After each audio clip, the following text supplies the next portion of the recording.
दर्शकगण, श्रोतागण, भाई और बहनों, मातृशक्ति को नमन। खास, विशेष, मनमोहक, हमें अच्छे अच्छे सूत्र देने वाला, लाइफ स्टाइल के बारे में, हेल्थ के बारे में, योग दर्शन शिक्षा के बारे में और हमारा जीवन का सर्वांगीण विकास कैसे हो, आध्यात्मिक सूत्र बताए जाते हैं। हमारा आत्म कल्याण की बात कही जाती है, सांगोपांग दृष्टि से सूत्र दिए जाते हैं। कार्यक्रम में आपका हार्दिक स्वागत है, अभिनंदन, सत्कार है। कार्यक्रम में प्रतिदिन नए नए विषयों के साथ प्रवेश होते हैं।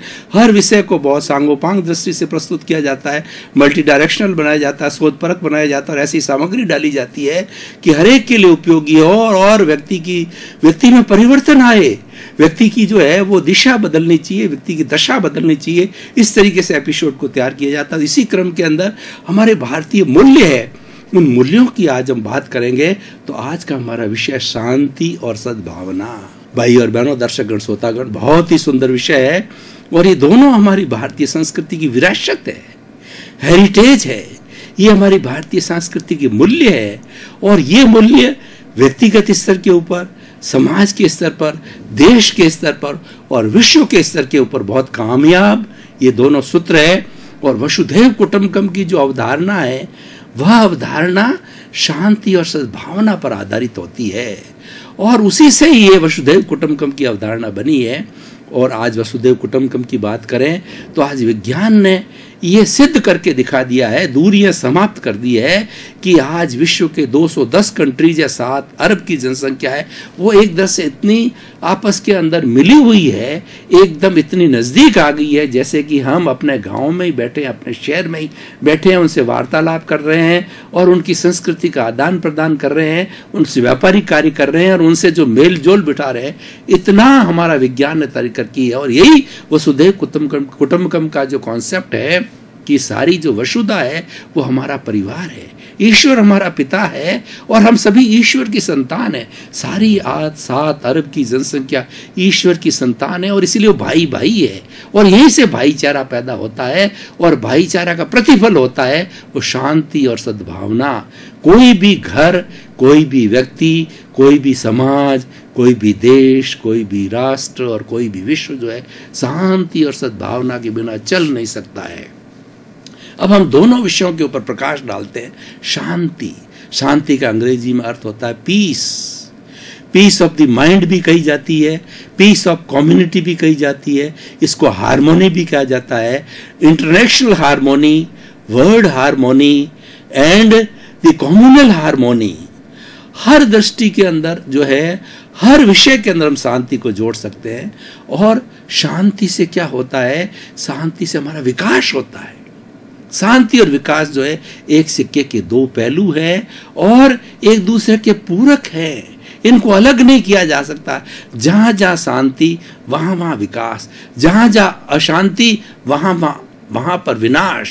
आप पुराना इतिहास उठा करके देख लिए, पहले जो हमारे राजा महाराजा थे या एक देश या दूसरा देश साम्राज्य के लड़ता था, अपना साम्राज्य बढ़ाने के लिए कितना ही जन और धन की हानि हुई है कि मुझे जमीन का टुकड़ा मिलना चाहिए। अरे नर और जो है धन और जन की हानि हो गई है तो जमीन का टुकड़ा क्या काम आएगा, वो जमीन पे कौन रहेगा। हम अपने बड़े बड़े बंगले बनाते हैं और बड़ी बड़ी अट्टालिकाएं खड़ी करते हैं और बड़े बड़े ऐशो आराम का कार्य करते हैं, लेकिन उसको भोगेगा कौन? व्यक्ति रहेगा वही तो भोगेगा, नहीं तो दूसरों के लिए बना करके क्या करेंगे। तो ये जो साम्राज्यवाद जो है, यानी अपनी टेरिटोरी को बढ़ाने के लिए लड़ना है, वो आज के समय में मूर्खता है और ये सबसे बड़ी अशांति है। आजकल जो समय की मांग है, इस ग्लोबलाइजेशन, प्राइवेटाइजेशन, लिबरलाइजेशन के माध्यम से कहें या इस विज्ञान के माध्यम से कहें या हमारी धार्मिक अवधारणा वसुधैव कुटुंबकम के माध्यम से कहें, तो हमें शांति से जीवन जीना चाहिए, शांतिपूर्ण से अस्तित्व होना चाहिए। जहां पर शांतिपूर्ण अस्तित्व है वहां न तो कोई जखीरे की आवश्यकता होगी, न अणु बम की आवश्यकता होगी, न घरों में ताले लगाने पड़ेंगे। ऐसे ऐसे हमारे हिंदुस्तान के अंदर गांव है कि आज भी उनके घरों के अंदर ताले नहीं लगाए जाते हैं। इतनी ऑनेस्टी है और बहुत बड़े विश्व के ऐसे बहुत से कंट्री है जो ऑनेस्टी के लिए माने जाते हैं और ऑनेस्टी जो उनके ब्लड में जुड़ी हुई है और ऑनेस्टी और शांति एक दूसरे के पूरक हैं। और सब कुछ क्या है कि मनुष्य के जीवन का सार क्या है। हर एक किसी भी व्यक्ति से पूछे आखिर तुम क्या चाहते हो, तो ये कहता है मेंटल पीस चाहता हूं। मेंटल पीस का अर्थ क्या है कि व्यक्ति जब मेंटल पीस के अंदर होता है वो प्रसन्नता की अनुभूति करता है और आनंद की अनुभूति करता है। तो भाई और बहना, थोड़ा आध्यात्मिक विषय में जानना चाहता हूं कि आनंद कहां से आया। सच्चिदानंद, सत्य प्लस चित्त प्लस आनंद। सत्य का मतलब अविनाशी, जो मैं बोल रहा हूं, जो मेरा अस्तित्व है, वो क्या है कि अविनाशी है। और एक आत्मा को छोड़ करके इस विश्व की जितनी भी पौद्गलिक सामग्री है सब विनाशी है। एक ही तत्व पूरे विश्व में जो अविनाशी है वो है आत्मा। हमारे भीतर विराजमान शुद्ध तत्व आत्मा भगवान अविनाशी है, वो त्रैकालिक है, वो सार्वभौम है, वो यूनिवर्सल ट्रुथ है, वो भूतकाल में था, वर्तमान में है और भविष्य के अंदर वो एज इट इज रहेगा। उसमें कोई फर्क नहीं आता। फर्क जो रिलेटिव का फर्क आता है, ये शरीर रिलेटिव मिलता है। आज मैं मनुष्य हूं, कल जाकर के पशु भी बन सकता हूं। और कोई नारकी में नरक, तिर्यंच, मनुष्य और देव चार गति में व्यक्ति घूमता रहता है, अपने अपने कर्मों के अनुसार, सुकृत और दुष्कृत के अनुसार घूमता रहता है। ये रिलेटिव चीज है। शरीर रिलेटिव से मिलता है, मन वचन का रिलेटिव से मिलता है, लेकिन शुद्ध आत्मा सबका एक सा है। पूरे विश्व के 84 लाख जीवा योनि के जो प्राणी हैं सब एकता। और उसका देखिए, ये तो सत्य की बात हो गई। चित्त किसे कहते हैं? चित्त कहा जाता है ज्ञान और दर्शन। आखिर हमारी आत्मा क्या है? उपयोग लक्षणों जीव। जीव का लक्षण क्या? उपयोग। उपयोग किसको किया जाता है? ज्ञान और दर्शन। आत्मा ज्ञानमय है, ज्ञान ही आत्मा है, आत्मा ही ज्ञान है। जितना जितना हम आध्यात्मिक ज्ञान करते हैं, उसको स्टोर करते हैं, उसको बांटते हैं, उसका रिवीजन करते हैं, वो ज्ञान हमारे साथ में रहता है। और दूसरी दृष्टि से हम जितना भी जो है अच्छा या बुरा कार्य करते हैं पौद्गलिक दृष्टि से संसार के विकास के लिए, वो पुण्य और पाप के रूप में हमारे साथ चलता है।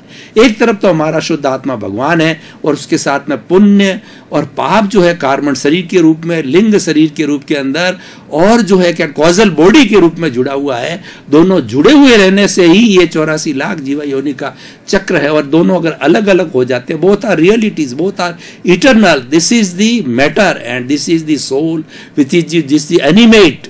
और इसकी पावर यह है कि अनंत ज्ञान वाला है, अनंत दर्शन वाला है, अनंत शक्ति वाला, अनंत सुख का धाम है। और जिस आनंद की बात कर रहे थे हम, इसका लक्षण है।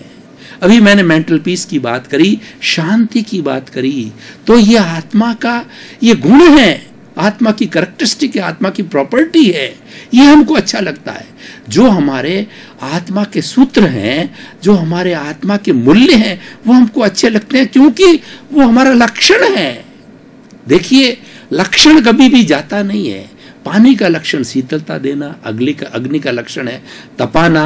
तो इस तरीके से हर एक का ये जो है वस्तु सहो धर्म, वस्तु के स्वभाव को धर्म कहा जाता है। हर एक का लक्षण होता है। जब हम आत्मा है, हम चेतन प्राणी है, हम जीवित प्राणी है, लिविंग बीइंग है, तो आनंद हमारा लक्षण है, शांति हमारा लक्षण है। इसीलिए मेंटल पीस हर एक चाहता है, चाहे कुबेरपति हो, चाहे अरबपति हो, चाहे लखपति हो, चाहे भिखारी हो, चाहे पेड़ हो, पौधा हो, वो भी शांति चाहते हैं।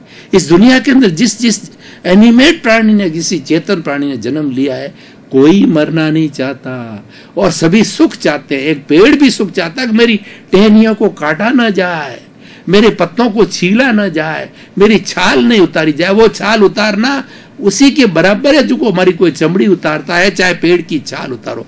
बस फर्क इतना है कि हमारे तो 5 इंद्रियां विकसित है और हम चिल्लाते हैं, कराते हैं और दूसरे की हेल्प लेते हैं और हमें हेल्प मिलती है। वो बेचारे एक इंद्रिय है, उनके केवल स्पर्श इंद्रिय ही है। स्पर्श का मतलब उनके मात्र चमड़ी है। वो तो क्या है, जब किसी पेड़ की छाल को काटा जाता है तो उसमें से आपने देखा होगा कभी रस निकलता, दूध निकलता, वो उसके आंसू होते हैं। वो इसीलिए वो और हम एक ही हैं और उसके भीतर भी शुद्ध आत्मा विराजमान है, मेरे भीतर, अपने भीतर भी विराजमान है, सबके भीतर भी विराजमान, सब एक सा ही है। ये सनातन सत्य है। इसको मैं जानना चाहता हूँ। मैं बात कर रहा था मेंटल पीस की कि ये मेंटल पीस हमारा मानवीय, हमारा मूल्य है और देखिए व्यक्ति और जो व्यक्ति दिमाग से शांत होता है वही व्यक्ति दूसरे को शांति दे सकता है। संतुष्ट व्यक्ति दूसरे को संतुष्ट कर सकता है।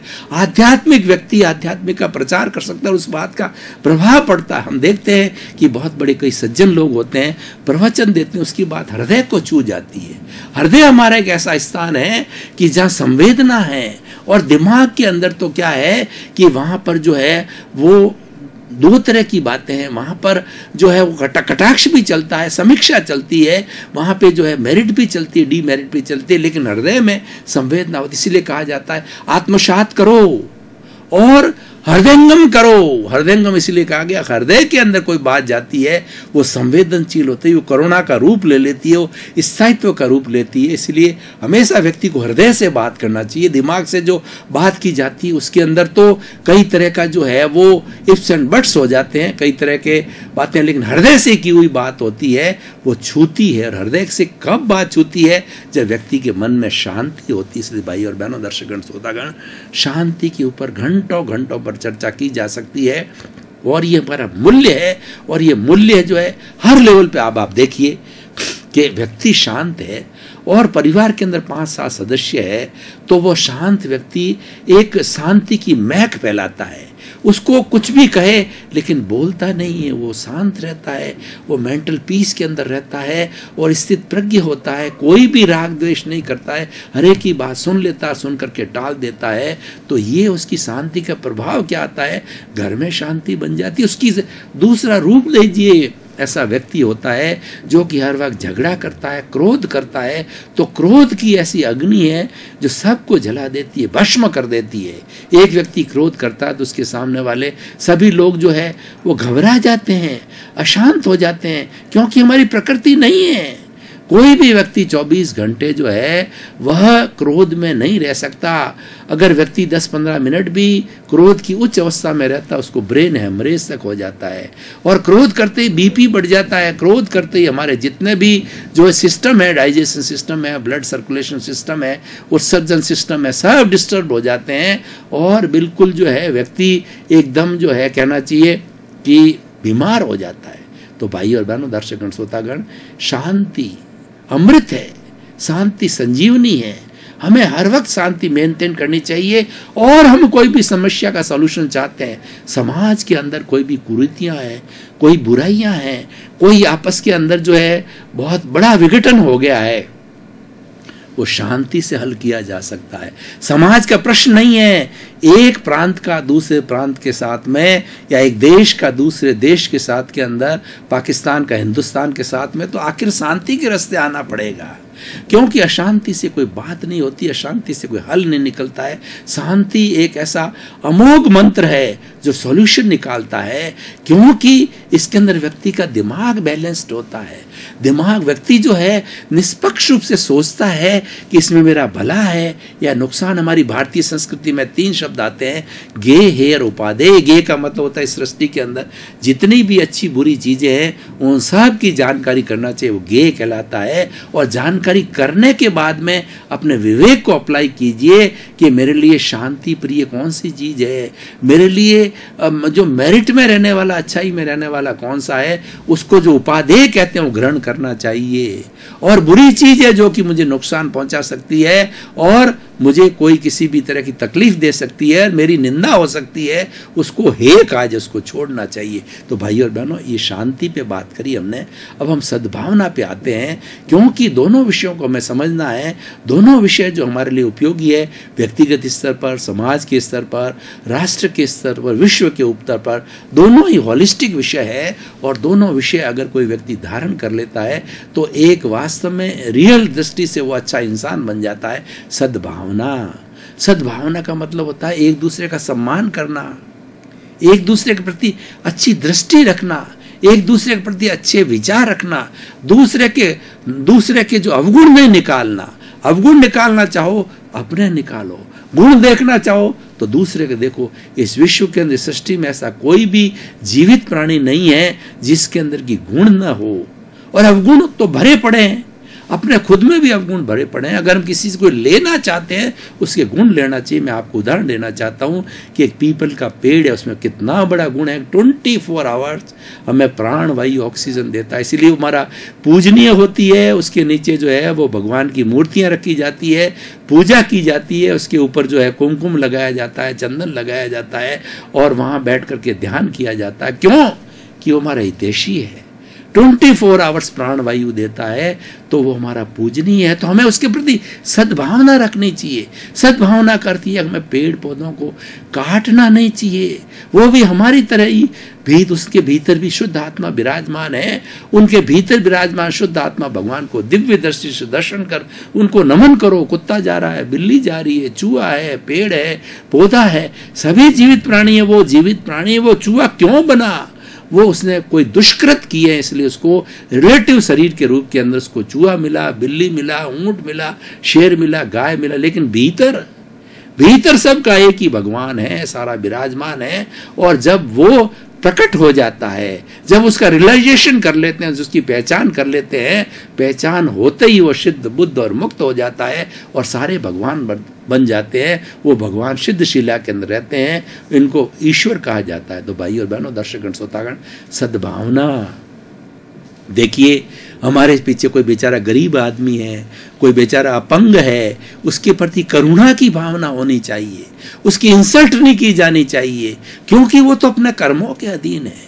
हम अपने कर्मों के अधीन संचालित होते हैं, वो भी कर्मों के अधीन संचालित। जो जैसा जैसा पूर्वकृत कर्म करता है उसके अनुरूप ही ये शरीर रूपी, मन वचन काया रूपी शरीर भुगतान के लिए मिलता है। कोई सेवा करता है, कोई कष्ट देता है, कोई तकलीफ में डालता है, कोई टेंशन में डालता है, ये सब हमारे कर्मों का भुगतान है। जो किसी न किसी समय में कॉजेज डाले हैं, वो कॉजेज आज जो है हमारा कर्म फल बन के आते हैं। जब कर्म फल मिलता है तो उसके परिणाम के रूप में हमको सुख दुख मिलते हैं। और वो सारा ये सुख दुख के जितने संजोग मिलाते हैं, जितने सब निमित्त मिलाते हैं, ये काम जो है कुदरत करती है, कुदरत का कानून है। हम कुदरत से संचालित होती है और हमको एक सांस देने की भी स्वतंत्रता नहीं है। जो हम अर्जन करके आते हैं वो मृत्यु जीवन से लगा के, जन्म से लगा के मृत्यु तक का बीच का जो जीवन है, उस बीच के अंदर वैसा ही हम जीवन यापन करते हैं। एक सांस भी लेने की हमारी स्वतंत्रता नहीं है, क्योंकि हम बंधे हुए हैं, हम पहले से अर्जित करके आए, लेकिन हम स्वतंत्र हैं।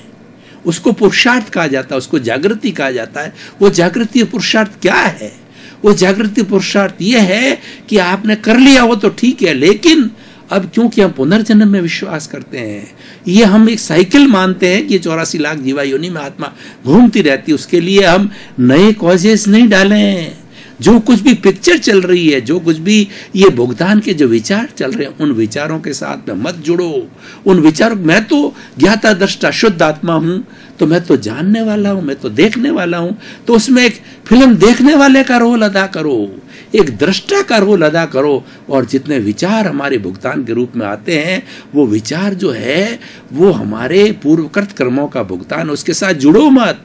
उसको केवल दृष्टा की भावना से देखो, उनको बाईपास करते रहो, बाईपास करते रहो। हम नहीं जुड़ेंगे तो राग द्वेष पैदा नहीं होगा। तो भाई और बहनों, दर्शक, सद्भावना देखिए, सद्भावना के कितने अच्छे परिणाम आते हैं।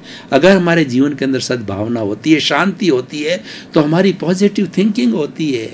और जिस व्यक्ति की पॉजिटिव थिंकिंग होती है, उसके सिर के बाहर जो एक ओरा बनता है, उस ओरा को जो है आजकल फोटो लिए जा सकते हैं, वो अष्टस्पर्शी पुद्गल होते हैं। कर्लियन फोटोग्राफी और ऐसी ऐसी फोटोग्राफी डेवलप हो गई है कि जब हम सोचते हैं, विचार करते हैं, उस ओरा के हर वक्त बदलता रहता है। दर्शक श्रोतागण, भाई और बहनों, आपका बहुत बहुत धन्यवाद। कार्यक्रम बराबर तरक्की करता जा रहा है, दिन दुगनी रात चौगनी तरक्की करता करता, और वो आपकी वजह से है। कार्यक्रम की आत्मा आप स्वयं टकटकी लगा करके तारतम्य और तादात्म्य से देखते हो, और लोगों को भी आप प्रेरणा दीजिए। कार्यक्रम प्रतिदिन नए नए विषय लेके आता है, तो आप देखते रहिए, अपने कमेंट्स करते रहिए।